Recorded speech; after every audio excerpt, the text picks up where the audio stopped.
একজন আছেন বিলেত থেকে লেখাপড়া করে এসেছেন ব্যারিস্টার, তিনি এমন সব কথা বলেন, এমন ভাবে মনে হয় যেন ঝগড়া করছেন।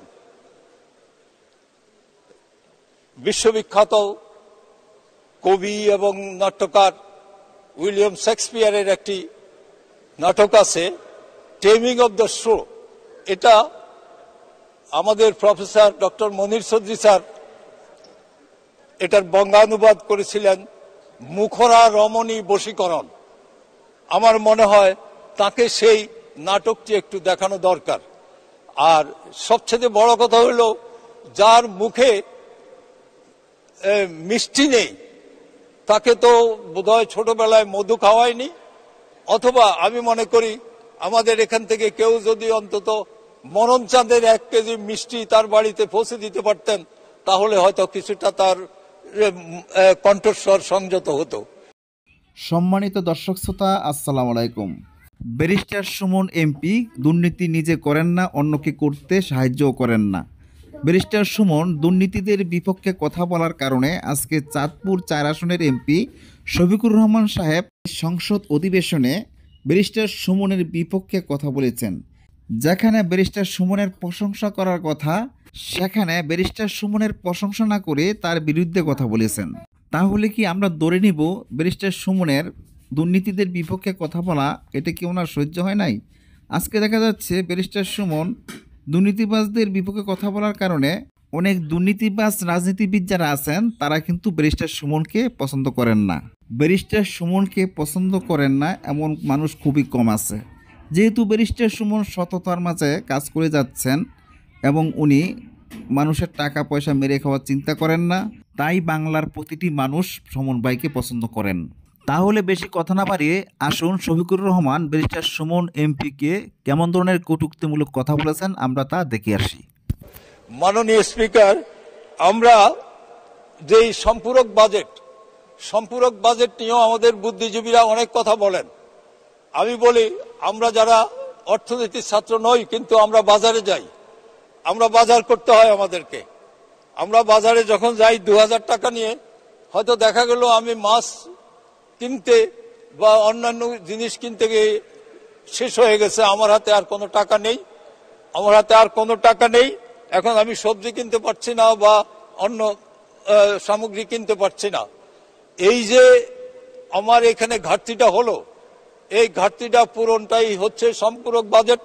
এবং আমি এটাকে সম্পূরক বলবো না, আমি সমন্বয়ক বাজেট বলবো। তার কারণটি হচ্ছে, সে বাজারের অর্থ, বাকি অর্থ আমি হয়তো বাড়ির থেকে নিচ্ছি অথবা ধার করছি, করে আমি সেটা পূরণ করছি। এই সমন্বয়ক বাজেট আজকে আমাদের এখানে করতে হয়েছে। মাননীয় স্পিকার, বাংলাদেশে একটা জিনিস আজকে প্রমাণিত হয়ে গেছে। শেখ হাসিনা যখন ক্ষমতায় আসেন, শেখ হাসিনার নেতৃত্বে আওয়ামী লীগ যখন রাষ্ট্র পরিচালনা করেন, তখন কিন্তু বঙ্গবন্ধু সেতু হয়, পদ্মা সেতু হয়, তখন মেট্রো রেল হয়, তখন কর্ণফুলী টানেল হয়।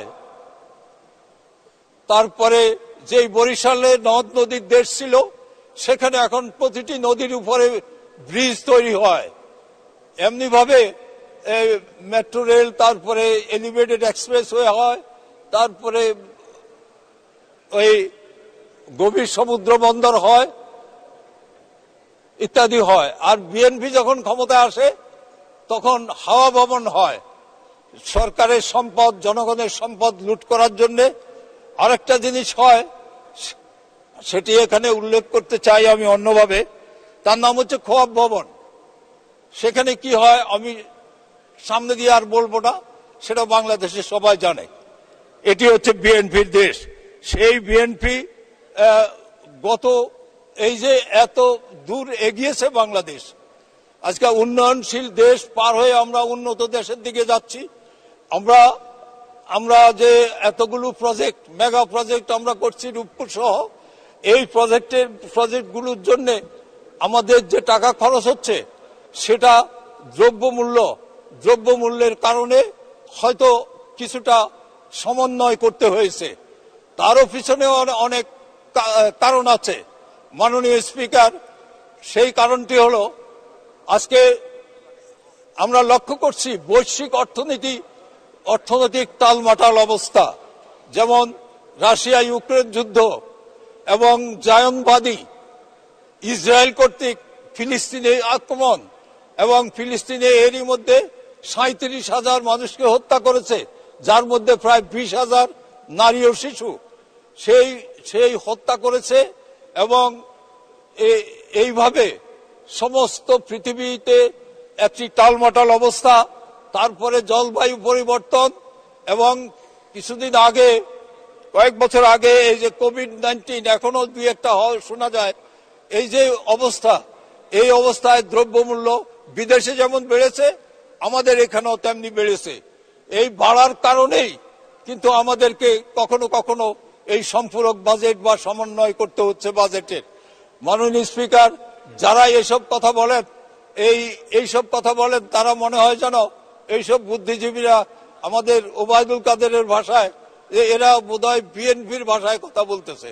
আমরা দেখলাম কালকে সিরাজুল আলম খান, আমাদের শ্রদ্ধেয় নেতা, ছাত্রলীগের শীর্ষ 4 নেতা বা বিএলএফ এর শীর্ষ 4 নেতার অন্যতম, আমাদের শ্রদ্ধেয় নেতার স্মরণ সভায় বক্তৃতা দিচ্ছেন কে?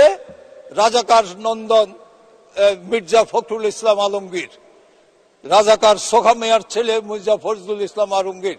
তো এগুলি শুনে আমাদের খুব কখনো কখনো খুব কষ্ট হয়, কিন্তু এটা বাস্তবতা মেনে নিয়েই আমরা এগিয়ে যাচ্ছি। মাননীয় স্পিকার, এইসব কারণে বিএনপি আজ ইতিহাস থেকে নিচ্ছিন্ন হয়ে যাওয়ার পথে দাঁড়িয়েছে। তারা যেমন রাজাকারদের শেল্টার দিয়েছে, আবার একইভাবে নিজেরা কখনো সিদ্ধান্ত নিতে পারে না।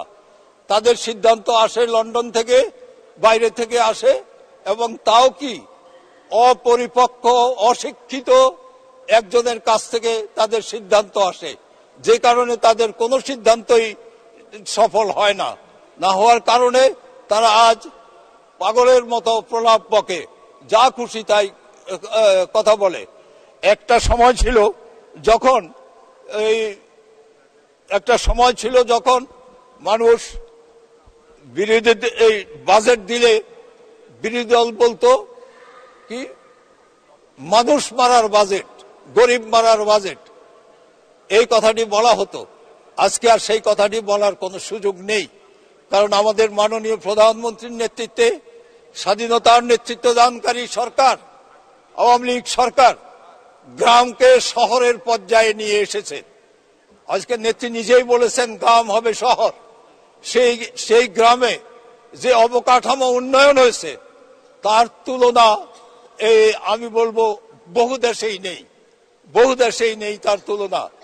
তবে একটা জিনিস, সেটি হচ্ছে মানুষ আর এখন হাঁটে না, ঘর থেকে বেরিয়ে রিক্সায় উঠে অথবা মোটরসাইকেল নিয়ে বেরোয়, অথবা ইজি বাইক বলে একটা যন্ত্র বেরিয়েছে, সেই ইজি বাইকে উঠে মানুষ চলতেছে।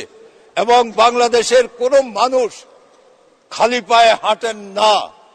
এবং বাচ্চাদের স্কুল কলেজে, প্রত্যেকটা স্কুলে ইউনিফর্ম আছে এবং জুতা আছে প্রত্যেকের পায়ে, এবং মিড ডে মিলও সেখানে সরবরাহ করা হচ্ছে। শুধু একটা জিনিস যেটি মানে গ্রামে একটুখানি অভাব আছে, সেটি হচ্ছে বিদ্যুৎ। শহরে কিন্তু বিদ্যুতের লোডশেডিং খুব কম হয়।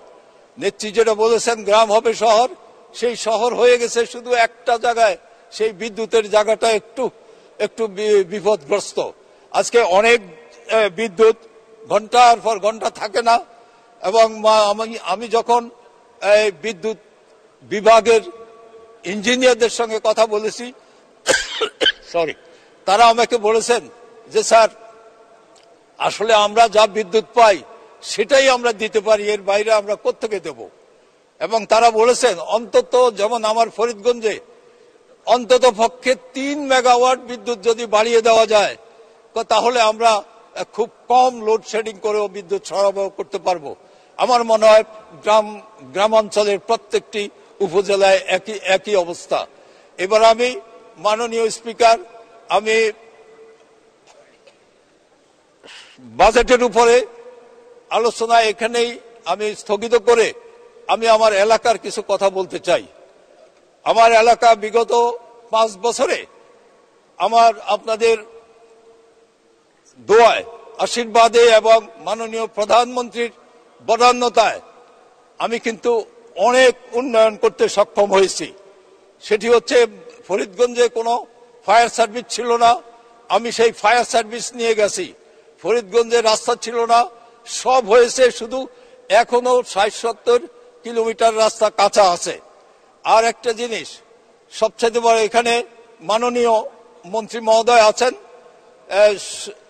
স্থানীয় সরকার মন্ত্রী মহোদয় আছেন, আমাদের ওখানে একটি ব্রিজ আমি 25-30 বছর চেষ্টা করে এই ব্রিজটির জন্য বরাদ্দ নিয়ে যাই। এটি উটতলি ব্রিজ, মুন্সিরহাটে ফরিদগঞ্জের। সেই ব্রিজটি 107 কোটি টাকা বরাদ্দ দিয়ে এটি কাজও শুরু করে, কিন্তু একটি কনস্ট্রাকশন ফার্ম, তার নাম সুরমা কনস্ট্রাকশন, সেই কনস্ট্রাকশন 9% লেসে টেন্ডার দিয়ে কাজ নিয়ে নেয়। আমি বলেছিলাম যে 9% লেসে দিয়ে কাজ নেয় সে কিন্তু কাজ করবে না। আমি অনুরোধ করেছিলাম মাননীয় মন্ত্রী মহোদয়কে তাকে কাজ না দিয়ে, কিন্তু মন্ত্রী মহোদয়ের হাত তো বাঁধা, তিনি লোয়েস্টকে কাজ দিতেই হবে। তারপরে সেই লোকটি কি করলো, কাজ শুরু করলো, করে একটা পাইলিং করেই বড় অঙ্কের একটি টাকা নিয়ে সে চলে গেল, সে আর কাজ করে না। যখন আমি এটা আবার অভিযোগ উত্থাপন করলাম, তখন ইঞ্জিনিয়ার সাহেব পরিদর্শন করলেন, করে এসে এটাকে কাজ, তার কন্ট্রাক্ট বাতিল করে দিলেন। এখন সেই কন্ট্রাক্টর হাইকোর্টে রিট করে এখন আটকে রেখেছে সবকিছু। মাননীয় স্পিকার, আমি অত্যন্ত দুঃখের সঙ্গে বলতে পারি যে গ্রামাঞ্চলে উন্নয়ন কন্ট্রাক্টরদের হাতে জিম্মি, এই জিম্মি অবস্থা থেকে কিভাবে মুক্ত হবে আমি জানি না। এবং একই সঙ্গে এই যে গ্রামাঞ্চলের যে প্রশাসন আছে, এই প্রশাসন আর ওই কন্ট্রাক্টর, এদের মধ্যে একটা যোগ সাজস আছে। এরা কমিশন খায়, কমিশন খেয়ে তারপরে তারা এইভাবে কাজকে ইয়ে করে। আজকে আমি আমার এলাকায় আমি সেই ব্রিজটি পুনরায় যত দ্রুত সম্ভব হাইকোর্ট থেকে বের করে নিয়ে যাতে ব্রিজটি করা হয়। এখানে রফিক ভাই আছেন, হাজীগঞ্জের সঙ্গে এই ব্রিজটি খুব উপকারী, সেই রফিক ভাইও জানেন খুব ভালো করে। আমি দাবি করব মাননীয় মন্ত্রী যেন এই হাইকোর্টে মামলাটি ফেস করে যাতে দ্রুত সময়ে এই ব্রিজটি সম্পন্ন করেন। আমি আরেকটি, এই ডাকাতিয়া নদী কিন্তু একেবারেই এই স্কেলিটন হয়ে গেছে। দুই পাশের মানুষ, এক পাশে ইট ভাটা, আরেক পাশে কৃষি জমি, তারা ঠেলতে ঠেলতে ডাকাতিয়া নদীকে অনেক ছোট করে ফেলছে। এই ডাকাতিয়া নদী ছিল একসময় মাছের ট্রেজার, বিশেষ করে গলদা চিংড়ি এবং কার্প জাতীয় যত মাছ, এইসব মাছের ট্রেজার ছিল এই ডাকাতিয়া নদী। এখন সেই নদী কোথাও কোথাও সাপের মতো একে একে বেঁকে যাচ্ছে, কোথাও কোথাও স্কেলিটন হয়ে গেছে। আমি সেই ডাকাতিয়া নদী সরকার, আজকে মাননীয় প্রধানমন্ত্রী জননেত্রী শেখ হাসিনার সরকার অনেক জায়গায় খনন কাজ শুরু করেছেন। আমি সেই ডাকাতিয়া নদী খননের জন্য আমি একটু দাবি জানাচ্ছি। একই সঙ্গে আমি বলবো, ডাকাতিয়া এখন কচুরিপানা একদম ভর্তি, তো এটার উপরে একটা প্রজেক্ট নেওয়া যায় কিনা সেই ব্যবস্থাটা করার জন্য আমি আপনার মাধ্যমে সংশ্লিষ্ট মন্ত্রণালয়কে অনুরোধ জানাচ্ছি। মাননীয় স্পিকার স্যার, আমি একদম প্রত্যন্ত অঞ্চল ছিল এক সময়, এখন আর সেটা প্রত্যন্ত অঞ্চল নেই। আমার ওখানে গত টার্মে 103টি প্রাথমিক বিদ্যালয় আমরা বিল্ডিং পেয়েছি, এবং কিন্তু আমাদের কিছু বিল্ডিং, এই মাধ্যমিক পর্যায়ের বিল্ডিং অনেক জায়গায় হয়নি। আমি শিক্ষামন্ত্রী মহোদয় এখানে আছেন, আমি তাকে অনুরোধ করব যে আমার ওখানে আমি তার সঙ্গে দেখা করে আমি কিছু নাম দেব যাতে ওইসব মাধ্যমিক বিদ্যালয়ে অন্তত একটা করে বিল্ডিং দেওয়া হয়। আবার কিছু মাদ্রাসা আছে যেগুলো সত্যি কথা বলতে কি, আমার ফরিদগঞ্জে কিন্তু রাজাকারের সংখ্যা কিন্তু খুব কম, কিন্তু আলেমের সংখ্যা অনেক বেশি, পীর সাহেবদের সংখ্যা অনেক বেশি। পীর সাহেবরা সব আমাদের সমর্থন করেন। তো তাদের কিছু মাদ্রাসা আছে, সেই সব মাদ্রাসাগুলোর নামও আমি দেব মাননীয় মন্ত্রী মহোদয়কে, তিনি যেন সেই মাদ্রাসাগুলোতেও কিছু বিল্ডিং দিয়ে দেন। মাননীয় স্পিকার, স্মার্ট বাংলাদেশের জন্য যে জিনিসটি বড় দরকার সেটা হচ্ছে স্মার্ট জনগোষ্ঠী বিনির্মাণ করা। সেই স্মার্ট জনগোষ্ঠী বিনির্মাণ করতে হইলে প্রথমেই দরকার শিক্ষা, তারপরে দরকার হচ্ছে শিক্ষিত মানুষকে সেমিনার সিম্পোজিয়ামের মাধ্যমে স্মার্ট শব্দের অর্থ তার বিশ্লেষণ করে বোঝাতে হবে। আমরা শিক্ষার যে অবস্থা, মাঝে দিয়ে শিক্ষার অবস্থা খুব ভালো ছিল না, এখন আবার একটু হাঁটি করে শুরু হয়েছে। আমি শিক্ষার দিকে নজর রাখতেছি। আমি এই যে এইখানে আরেকজন নতুন সদস্য, আপনি 5 মিনিট বলুন। জি থ্যাংক ইউ মাননীয় স্পিকার। তো আমি সেই সুমন সাহেব কখনো কখনো তার তথ্যের ঘাটতি থাকে। যেমন তিনি বলছেন চাঁদপুরে এত বালি উত্তোলন হলো, হ্যাঁ, চাঁদপুরে কি একটা মানুষও ছিল না এর প্রতিবাদ করার? সুমন সাহেবকে আমি বলতে চাই, আমি প্রথম প্রতিবাদ করেছি ট্রেজারি বেঞ্চের হয়েও, তারপরে সবাই পত্র পত্রিকা লিখেছে। আর তারপরে যে জিনিসটি হয়েছে সেটা হচ্ছে সেখানকার ডিসি মহোদয় অত্যন্ত সাকসেসফুল একজন ডিসি ছিলেন, অঞ্জনা খান মজলিস। তাকে চাঁদপুর থেকে 2য় গ্রেডের অ্যাডমিনিস্ট্রেটিভ সেইখানে তাকে বদলি করা হয়েছে। আমাদের নদী কমিশনের যে চেয়ারম্যান, সে চেয়ারম্যান মহোদয়কে তিনি যখন বলেছেন যে কত হাজার কোটি টাকার বালি চুরি হয়েছে, এটা বলাতে তার চাকরিও চলে গেছে। কাজেই সুমন সাহেবকে আমি বলবো, আপনি একেবারে সবাইকে দুর্নীতিবাজ ভাববেন না প্লিজ। আপনি যেভাবে বলতেছেন কথা, এইভাবে একটু হিসেব নিষেধ করে খোঁজ খবর নিয়ে সঠিক তথ্য সংগ্রহণ করে তারপরে আপনি কথা বলেন, আমাদের কোনো আপত্তি নাই, আমরা জবাব দেব, কিন্তু আপনি সঠিক তথ্য নির্ভর কথা বলতে হবে। মাননীয় স্পিকার, আজকে আমি বিএনপিকে আর কি বলবো, বলার কিছু নাই, পাই না তো কোথাও খুঁজে, রাস্তায় নাই, সংসদে নাই, রাজপথে নাই, ওই ঘরের ভিতর বসে কিংবা প্রেস ক্লাবের একটা কক্ষ ভাড়া করে সেখানে গিয়ে কতগুলো কথা বলতে থাকে। এইসব কথা বলতে তাদের এখন একদম রিপিট হচ্ছে, তাদেরকে আর কিছু করার তাদের আর কিছু আছে বলে আমি মনে করি না।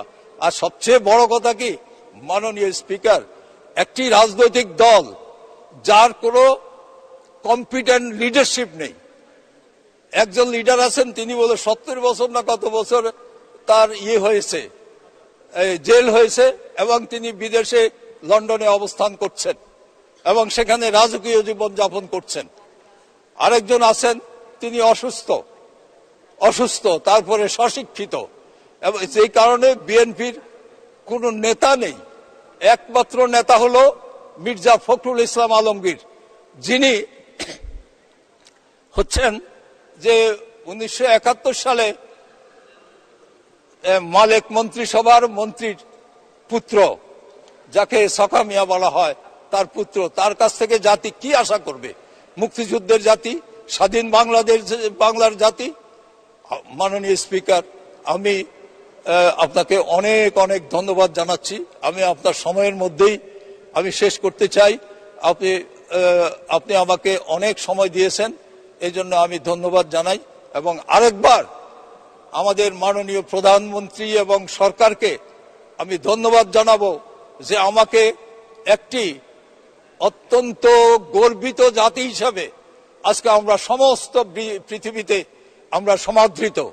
মানুষ আমাদেরকে যখন বলে, ও আপনি বাংলাদেশের, ওই যে বাংলাদেশ একসময় এই কি যেন বন্যা খরা ছিল, সেই বাংলাদেশ এখন খাদ্য উদ্বৃত্ত। এই তো মতি আফা এখানে বসে আছেন, এখন কোথায় আমাদের 70 লাখ টন খাদ্য উৎপাদিত হতো 73-4-এ। আজকে সেই খাদ্য উৎপাদন এই বছর হয়েছে 4,16,00,000 টন আজকে আমরা খাদ্য রপ্তানিও করতে পারছি। এই যে অবস্থা, তারপরেও আমাদের মাননীয় প্রধানমন্ত্রী বলেছেন 1 ইঞ্চি জমিও যাতে বাদ না থাকে। প্রত্যেকের বাড়িতে যেটুকু জায়গা আছে সেইটুকু জায়গার মধ্যে একটা করে হলেও অন্তত গাছ লাগান, 2টো করে হলেও গাছ লাগান। এই বলে আমি আরেকবার আপনাদেরকে ধন্যবাদ জানিয়ে আমার বক্তব্য শোনার জন্য মাননীয় সংসদ সদস্যবৃন্দদের কাছে কৃতজ্ঞতা প্রকাশ করে আপনার কাছে কৃতজ্ঞতা প্রকাশ করে আমি শেষ করছি। খোদা হাফেজ। জয় বাংলা, জয় বঙ্গবন্ধু। বাংলাদেশ চিরজীবী হোক।